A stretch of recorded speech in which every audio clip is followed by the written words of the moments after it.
بسم اللہ الرحمن الرحیم۔ اللہ تعالیٰ کے محبوب نے فرمایا کہ اللہ تعالیٰ نے پوری آدم کی نسل کو دیکھا، اس میں سے جو سب سے اعلیٰ دل کے مالک تھے ان کو میرا صحابی بنایا، پھر ان سب کو دیکھا اور اس میں جو سب سے اعلیٰ درجے کے تھے ان میں سے 4 کو میرا خاص الخاص ساتھی بنایا، میرا مشیر بنایا۔ انہی میں حضرت عمر رضی اللہ تعالی عنہ بھی ہیں، جن کے بارے میں کافر برنارڈ شاہ نے کہا تھا اگر ایک اور عمر ہو جاتا تو پوری دنیا میں اسلام پھیل جاتا۔ اتنی بڑی گواہی ایک انگریز مفکر کی ہے۔ خیر وہ تو کوئی گواہی نہیں ہے، ہمارے لیے تو قرآن ہے اور اس کے بعد میرے نبی کی حدیث ہے۔ تو سارے صحابہ اپنے آپ اپنی طلب لے کر آئے اور ایمان قبول کیا۔ السلام علیکم ناظرین، مولانا طارق جمیل کے مزید بیان سننے کے لیے ہمارے یوٹیوب چینل کو سبسکرائب کریں، لائک کریں اور بیل آئیکن پریس کریں۔ شکریہ۔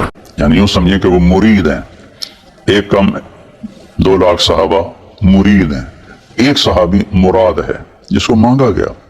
بدھ کے دن حرم شریف میں حضرت ابوبکر رضی اللہ تعالیٰ عنہ کی عتبہ بن ربیعہ نے پٹائی کی اور اتنا مارا کہ ناک اور گالیں برابر ہو گئی۔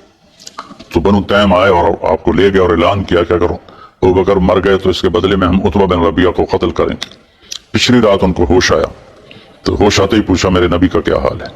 تو اس وقت حضرت ام جمیل حضرت عمر کی بہن وہاں موجود تھی اور انہوں نے کہا کہ ٹھیک ہے، کہا نہیں مجھے لے چلو، جب تک میں ان کو دیکھ نہ لوں مجھے چین نہیں آئے گا۔ تو رات کے پچھلے پیر وہاں پہنچے تو اللہ کے نبی ان کے گلے لگ کے پھوٹ پھوٹ کے روئے اور ابو بکر بھی روئے۔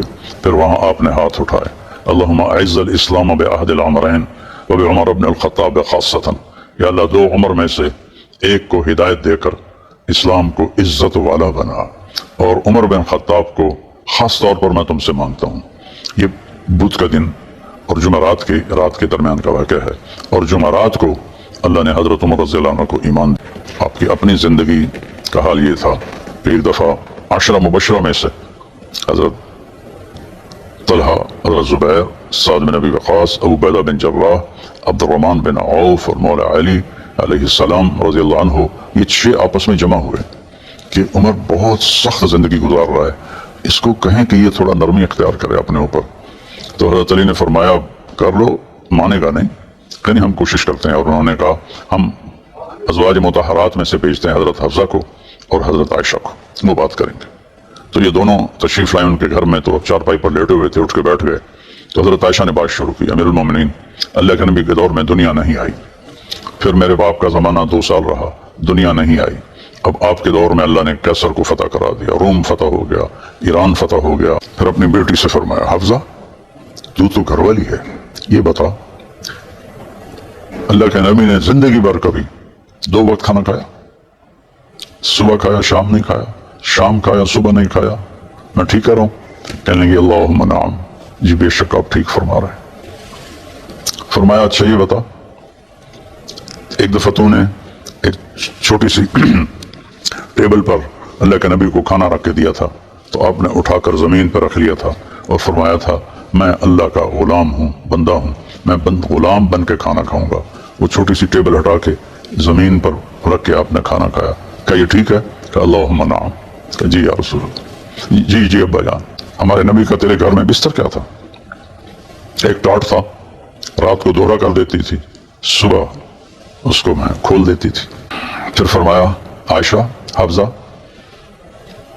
جنہوں نے تمہیں بھیجا ہے انہیں کہہ دو کہ 3 دوست تھے، وہ منزل کی طرف چلے، ایک چلا اور پہنچ گیا جناب رسول اللہ، پھر دوسرا چلا اور وہ بھی منزل پہ پہنچ گیا جناب ابو بکر رضی اللہ عنہ، اور فرمایا عائشہ، حفصہ، اللہ کی قسم میرے نبی مجھے جس حال پر چھوڑ کر دنیا سے گئے تھے اسی حال پہ رہوں گا اور اسی پہ مروں گا یہاں تک کہ میرا اللہ مجھے اپنے ساتھیوں سے ملا دے۔ 23 ہجری کو، میں تو بہت شارٹ کر رہا ہوں، تو پوری داستان ہے، عمر ایک شخص نہیں، عمر ایک امت ہے، امت۔ میرے نبی نے فرمایا وزیرای فی الارض ابو بکر و عمر و وزیرای فی السماء جبریل و میکائیل، میرے 2 وزیر دنیا میں ہیں، ابو بکر اور عمر، اور میرے 2 وزیر آخرت میں ہیں، جبریل و میکائیل۔ اور ایک دفعہ مسجد میں داخل ہوئے، آپ کے ادھر ابو بکر تھے، ادھر عمر تھے، سامنے صحابہ تھے۔ فرمایا ہمیں دیکھ رہے ہو؟ کہ جی ہاں۔ کہ قیامت کے دن بھی میں ایسے ہی اٹھایا جاؤں گا کہ میرے